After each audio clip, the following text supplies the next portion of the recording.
हाँ जी, हो गया। दसो।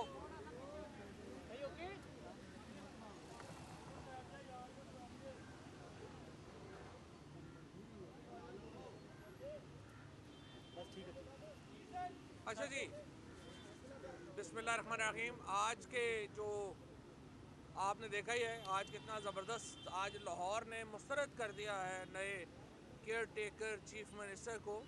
केयर टेकर चीफ मिनिस्टर साहब तो बेचारे जो हैं वो सिर्फ एक चेहरा ही हैं, असल जो चेहरे हैं वो तो इसके पीछे छुपे हुए हैं। और जिस तरीके से ये नामजदगी हुई है, आज लाहौर के हज़ारों लोगों ने इसको निकल के तहरीक इंसाफ की कॉल के ऊपर इस केयर टेकर को मुस्तरद किया। इसके साथ साथ हम देख रहे हैं कि पाकिस्तान के अंदर एक बहुत बड़ा मुआशी मेल्टडाउन हो रहा है। बिजली नहीं है, इस वक्त क्राइसिस अपनी आखिरी हदों को है, जिसके ऊपर हमाद अजहर साहब तफसील से बात करेंगे। इस तमाम मुआशी क्राइसिस को एक तरफ रखते हुए ये बड़े दुख की बात है कि हमारे जो इस वक्त जो मुक़्तदर हलके हैं और ये जो पीडीएम की हुकूमत है, इनका लग रहा है कि पाकिस्तान से कोई ताल्लुक़ ही नहीं है। ये समझ रहे हैं कि इमरान खान को हटाना ही इस वक्त जो है एक ही ख्वाहिश रह गई है, बाकी कोई दुनिया में जैसे मुल्क चले हमें कोई परवाह ही नहीं है।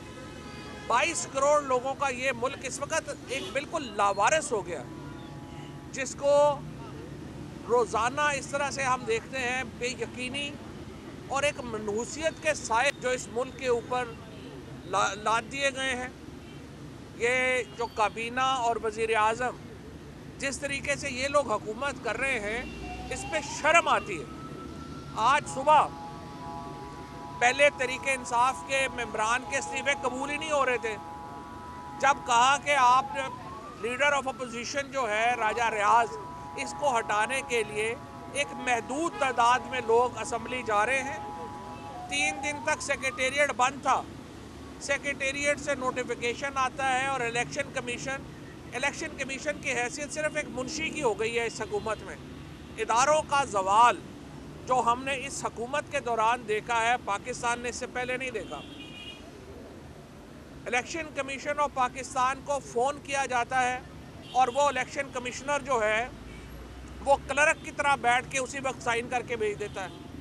इलेक्शन कमिश्नर को हुक्म दिया जाता है कि मोहसिन नकवी चीफ मिनिस्टर होगा, वो मोहसिन नकवी का साइन करके दे देता है।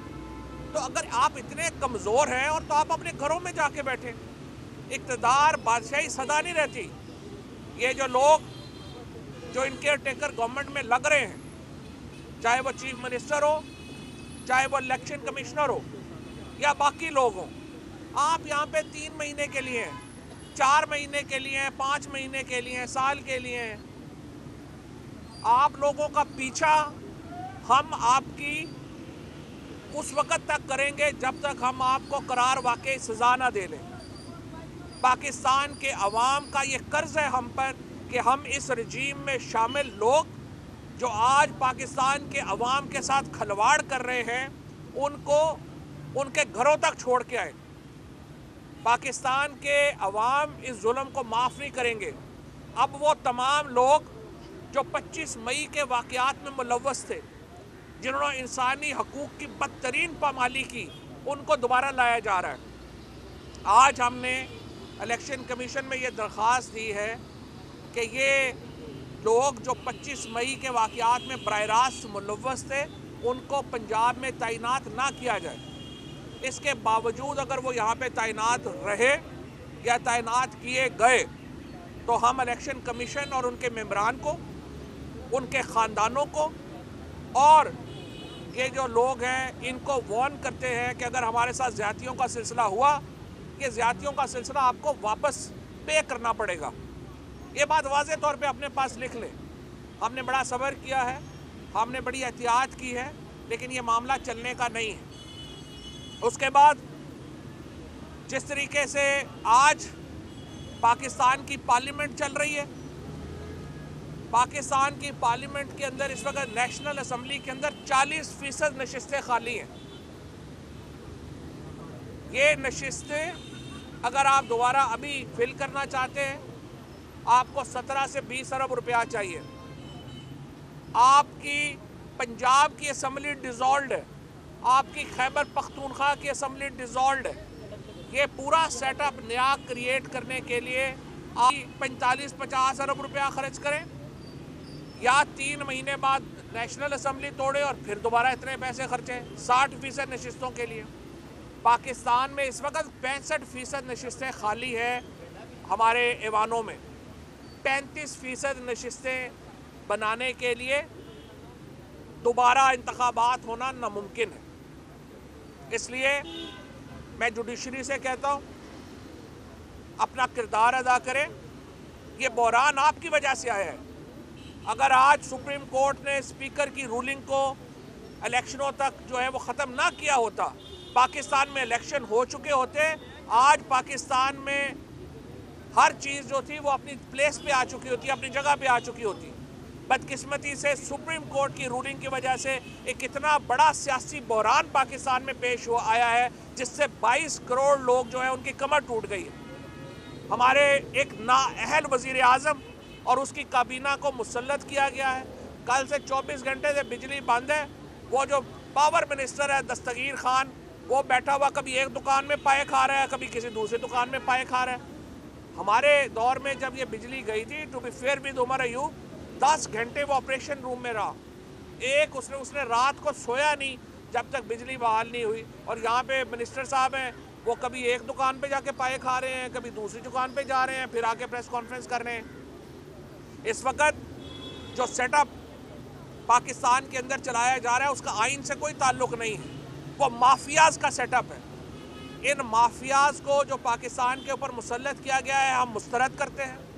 पाकिस्तान एक इकनॉमिक मेल्टडाउन की तरफ बढ़ रहा है और पॉलिटिकल मेल्टडाउन हो चुका है। जिन असम्बलियों में 65% लोग ही नहीं है, अगर असम्बलियों में, तो पाकिस्तान में इस वक्त आइनी सेटअप तो नहीं चल रहा।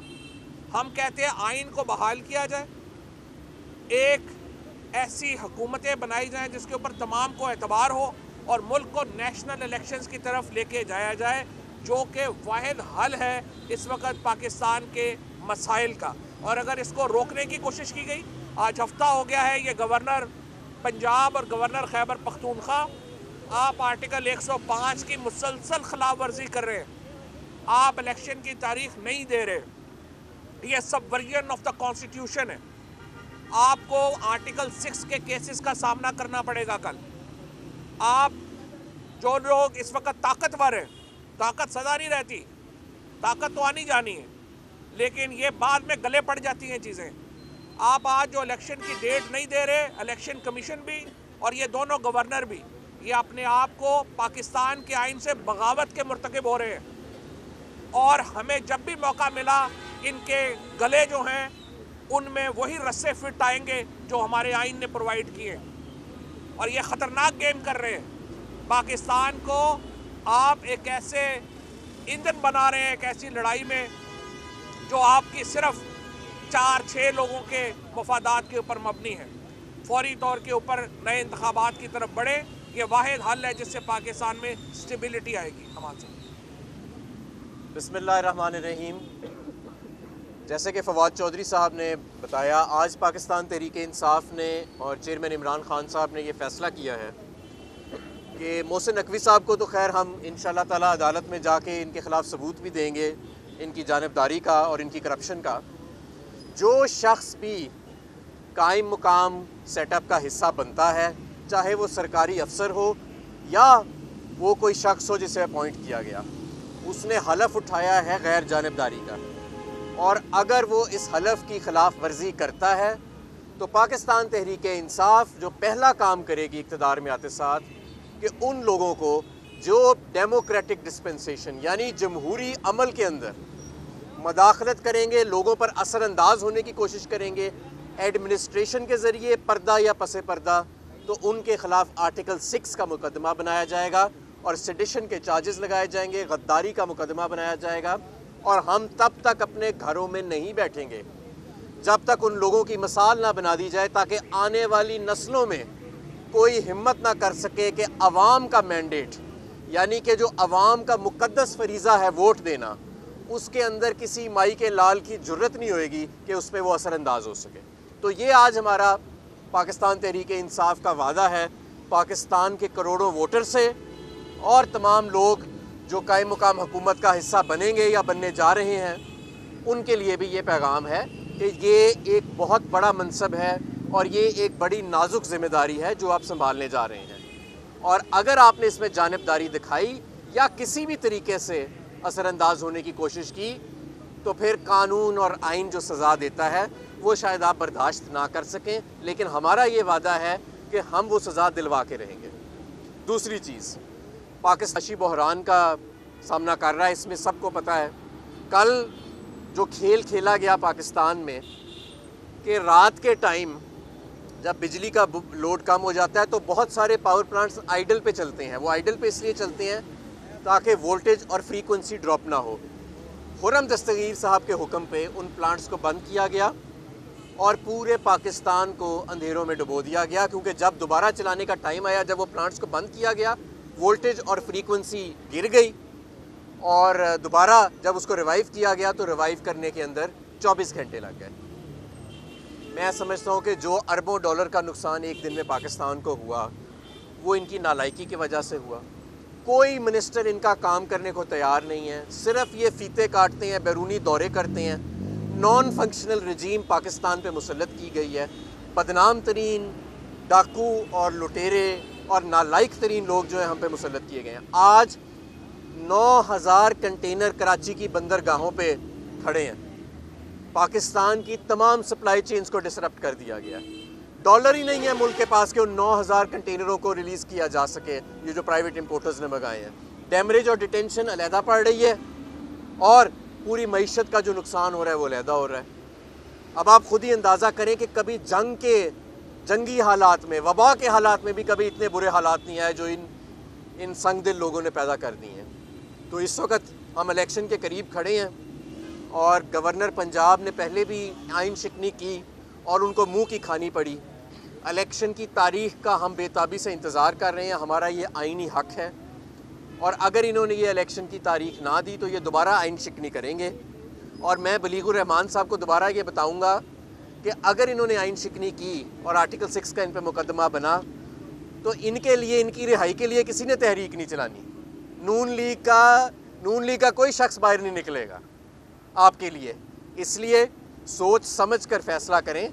ये जो 3 महीने की सिर्फ एक हिचकी रह गई है और उसके बाद अल्हम्दुलिल्लाह पाकिस्तान तहरीक इंसाफ का चारों सूबों में और वफाक के अंदर एक ज़बरदस्त इक़्तिदार, और ना सिर्फ इक़्तिदार बल्कि ये अवाम का इक़्तिदार जो है वो आएगा, जिसके ज़रिए पाकिस्तान को उसके पैरों पर दोबारा खड़ा किया जाएगा और इंसाफ के तकाजे भी पूरे किए जाएंगे। बहुत शुक्रिया। फवाद चौधरी साहब ये फरमाएगा कि पंजाब और KPK के अंदर जो बलदियाती इंतखाबात 90 रोज़ के अंदर करवाने हैं, गवर्नर पंजाब ने कब तक ये तारीख देनी थी और कब तक दे सकते हैं? आप कब अदालत से रजू करेंगे? देखिए, आर्टिकल 105 के मुताबिक गवर्नर ने जब असम्बली डिज़ोल्व की है उसी वक्त तारीख दे देनी थी इलेक्शनों की, लेकिन ना KP के गवर्नर ने और पंजाब के गवर्नर दोनों ने ये नहीं किया। हम अदालत में जा रहे हैं कल, लेकिन जिस तरह मैंने आपको बताया और हमारे साहब ने बताया, ये सबवर्जन ऑफ द कॉन्स्टिट्यूशन है और दोनों गवर्नर जो हैं वो आर्टिकल 6 की खिलाफ वर्जी के मर्तकब हो रहे हैं। ये तारीख ना देगी। अच्छा, ये बताइएगा कि आप निगरान वज़ीर आला मोहसिन नकवी के खिलाफ सुप्रीम कोर्ट में पिटीशन दायर करने जा रहे हैं? जी, जा रहे हैं।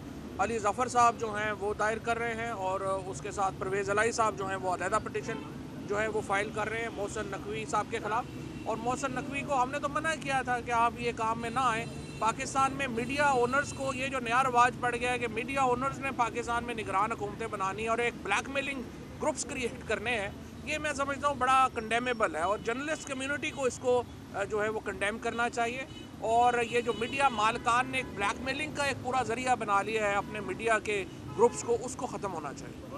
ये बताएं कि आप हर जब आपको पता था कि तमाम इदारे जो हैं के खिलाफ हैं और आपने अगर असम्बली तोड़ी तो आपके साथ यही होना था, ये सब पता था, फिर आपने इतना बड़ा रिस्क लिया, क्या सोच के लिया? अवाम का सोच कर, क्योंकि देखिए तरीके इंसाफ कमज़ोर दिल लोगों की तो पार्टी ही नहीं ना इमरान खान के साथ कोई रिस्क फ्री पॉलिटिक्स हो सकती है। ये सारी चीज़ें हमें पता थी और ये सारी चीज़ें हमें अब भी पता है। हमें पता है कि ये क्या सोच रहे हैं। ये जो माइनस इमरान खान को रात को ख्याल आ जाता है, फिर ये कि फ़लाने को भी जेल डाल देंगे, फ़लाने को भी जेल डाल देंगे, सारे लोग यहाँ पे खड़े हैं, जिसने जेलों में डालना है वो डाल दे, बाद में हम भी देख लेंगे। ये तो फिर तो ज़ोर ज़बरदस्ती वाली बात है ना, फिर बाद में देख लेंगे। इस तरह से नहीं मुल्क चला करते। मुल्क के हमारे पास बड़ी मिसालें हैं। 70 में आपने मुजीबुर रहमान और ये मशरक़ी पाकिस्तान के लोगों के साथ यही सलूक किया। 71 में आपको पाकिस्तान अलहदा होता हुआ नज़र आया। आपने बलूचिस्तान में आग लगा दी, आपने खैबर पख्तूनख्वा में आग लगा दी। ये इमरान खान ही सिर्फ पाकिस्तान की यकजहती को इस वक्त अलामत है। इमरान खान की वजह से पाकिस्तान इस वक्त एक फेडरल स्टेट है, क्योंकि वो एक फेडरल पार्टी का लीडर है। और हमने कभी बातें इस तरह की नहीं की है। आइन और कानून के मुताबिक चलें, हमें भी आइन और कानून के मुताबिक चलने दें। फवाद साहब ये बताएंगे, जो आपने अभी ड्रोन स्ट्रेटेजी अपनाई है, एक एहतजाज की और दूसरा कानूनी जंग अडॉप्ट करने की, इन दोनों में से आपको रिजल्ट ओरिएंटेड कौन सी लग रही है? दोनों रिजल्ट ओरिएंटेड होंगी और इंशाल्लाह ताला देखें ना, इतना ब्लैटेंट वायलेशन है यहाँ पे जो केयर टेकर चीफ मिनिस्टर लगाया गया है, उसका वॉलंटरी रिटर्न तो आप सबके सामने है। तो जब एक बंदा दोबारा पटवारी नहीं लग सकता वॉलंटरी रिटर्न करके, तो वो चीफ मिनिस्टर कैसे लग सकता है? तो हमें उम्मीद है कि अदालत इस पर ख्याल करेगी और अपना वकार जो है वो कम अज़ कम इसमें बहाल करेगी। ये बताएं कि स्पीकर की जानब से आपके आज मजीद अरकान के इस्तीफे मंजूर किए गए हैं। अब जिन अरकान के आप इस्तीफे ना मंजूर करवाने के लिए इलेक्शन कमीशन में भी गए हैं और स्पीकर के पास भी गए हैं, क्या उन अरकान के भी अब इस्तीफे मंजूर करवाए जाएंगे कि वो वापस असम्बली में जाएंगे और अपोजिशन लीडर का होता है? हमने बड़े महदूद लोगों के, ये तो एक सिर्फ 40 लोगों के इस्तीफे जो है हमने कहा कि हम नहीं देते, ताकि राजा रियाज जो एक तोता है इस वक्त जिसमें शहबाज शरीफ की जान है, हम उस तोते की गर्दन पकड़ सकें। इस वक्त शहबाज शरीफ के पास 172 लोग असम्बली में नहीं रह गए। प्रेसिडेंट उन्हें एतमाद के वोट का कहता है, तो उनकी डिपेंडेंस हमारे लोटों पर है कि लोटे जो हैं आके उसको वोट दें और वो प्राइम मिनिस्टर रह जाएं। अब ये लोटों को बचाने के लिए इन्होंने पाकिस्तान में 127 लोगों के इस्तीफे मंजूर किए हैं, सिर्फ 19 लोटों को बचाने के लिए। लिहाजा इसको जो है वो हमने जो है वो करना था और महदूद तादाद में थे। हमें कोई इस असम्बली में जाने का शौक़ नहीं है। Thank you.